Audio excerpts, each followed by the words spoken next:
আসসালামু আলাইকুম everyone, welcome to my foodie food channel. আজকে আমি আপনাদের জন্য নিয়ে এসেছি ফ্রোজেন ইয়োগার্ট চকলেট। চলুন দেখেন এটা কীভাবে বানায়। প্রথমে গ্রিক ইয়োগার্ট নিয়ে নিচ্ছি।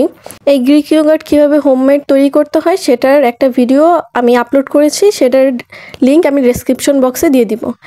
এরপর আমি কিছু ফ্রুট কুচি করে নিয়েছি। এখানে আমি স্ট্রবেরি, আম এসব দিয়েছি। এরপর এগুলো গ্রিক ইয়োগার্টের সাথে ভালো করে মিক্স করে চকলেটের মোল্ডে এই মিশ্রণটি সুন্দরভাবে সেট করে দিব।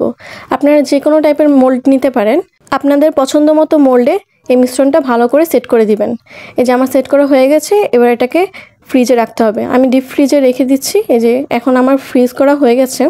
এই যে দেখুন কতটা সুন্দরভাবে সেট হয়েছে। এগুলো আমি একটা বাটিতে নিয়ে নিচ্ছি।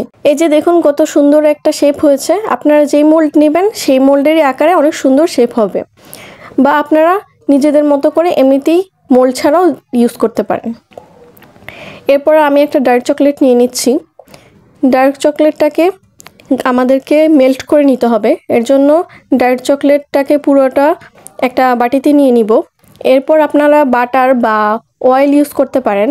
আমি এখানে অ্যালমন্ড অয়েল ইউজ করছি, আপনারা চাইলে অলিভ অয়েলও ইউজ করতে পারেন। যেটা ইচ্ছা আপনারা সেটা ইউজ করতে পারেন। এরপর আমি এটাকে ডাবল বয়েলের মাধ্যমে মেল্ট করে নিয়েছি, আপনারা চাইলে ওভেনেও মেল্ট করে নিতে পারেন। এরপর একটা প্লেটে বেকিং পেপার দিয়ে দিচ্ছি। আমি বড় বেকিং পেপারকে কেটে ছোট টুকরো করে নিয়েছি। এরপর মেল্ট করা চকলেটের মধ্যে ফ্রোজেন ইয়োগার্টের টুকরোগুলো মেল্ট করা চকলেটের মধ্যে মাখিয়ে এগুলো বেকিং পেপারের মধ্যে একটা একটা করে কিছুটা দূরত্ব মেনটেন করে রাখতে হবে, যাতে একটার গায়ে একটা লেগে না যায়। একটার গায়ে একটা লেগে থাকলে তাহলে পরে উঠাতে অসুবিধা হতে পারে। এই দেখুন কত সুন্দর করে চকলেটগুলো মাখিয়ে আমি এটা বেকিং পেপারের মধ্যে রাখছি। একটা একটা করে সবগুলো এভাবে চকলেট মাখিয়ে নিব। দেখুন কিভাবে মাখিয়ে নিচ্ছি। এভাবে করে আপনারা করলে একদম পারফেক্ট হবে।